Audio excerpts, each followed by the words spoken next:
സ്വകാര്യ ധനകാര്യ സ്ഥാപനത്തിൽ മുക്കുപണ്ടം പണയപ്പെടുത്തി പണം തട്ടിയെന്ന പരാതിയിൽ അടിമാലിയിൽ ഒരാൾ അറസ്റ്റിലായി. ഇരുമ്പുപാലത്ത് പ്രവർത്തിക്കുന്ന സ്ഥാപനത്തിലാണ് പ്രതി തട്ടിപ്പ് നടത്തിയത്. തട്ടിപ്പ് തിരിച്ചറിഞ്ഞതിനെ തുടർന്ന് ധനകാര്യ സ്ഥാപനം അധികാരികൾ നൽകിയ പരാതിയുടെ അടിസ്ഥാനത്തിലായിരുന്നു പോലീസിന്റെ നടപടി.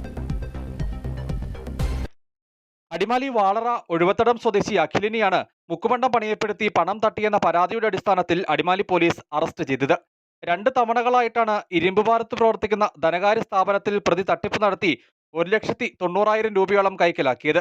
1 പവൻ വീതം വരുന്ന 6 വളകൾ ജനുവരി, ഫെബ്രുവരി മാസങ്ങളിലായി പ്രതി പണയപ്പെടുത്തിയതായാണ് പോലീസ് നൽകുന്ന വിവരം. മാർച്ച് മാസത്തിൽ സ്ഥാപനത്തിൽ നടന്ന പരിശോധനയിലാണ് തട്ടിപ്പ് വിവരം തിരിച്ചറിയുന്നത്. ഉടൻ സ്ഥാപന അധികൃതർ പ്രതിയുമായി ബന്ധപ്പെട്ടു. പണം തിരികെ നൽകാമെന്ന് പ്രതി അറിയിച്ചെങ്കിലും പിന്നീട് ഫോൺ സ്വിച്ച് ഓഫ് ചെയ്യുകയാണ് ഉണ്ടായതെന്ന് സ്ഥാപന അധികൃതർ അറിയിച്ചതായി പോലീസ് പറഞ്ഞു. ഇതോടെ സ്ഥാപന അധികൃതർ പോലീസിൽ പരാതി നൽകി. മൊബൈൽ ഫോൺ കേന്ദ്രീകരിച്ച് പോലീസ് നടത്തിയ അന്വേഷണത്തിൽ നിന്നും പ്രതി നേര്യമംഗലം മേഖലയിൽ ഉണ്ടെന്ന വിവരം ലഭിക്കുകയും ഇവിടെ നിന്നും പോലീസ് ഇയാളെ കസ്റ്റഡിയിൽ എടുക്കുകയുമായിരുന്നു. പ്രതിക്ക് വ്യാജ ഉരുപ്പടികൾ നിർമ്മിച്ചു നൽകിയ ആളെ സംബന്ധിച്ചും പോലീസ് അന്വേഷണം നടത്തുന്നതായാണ് വിവരം.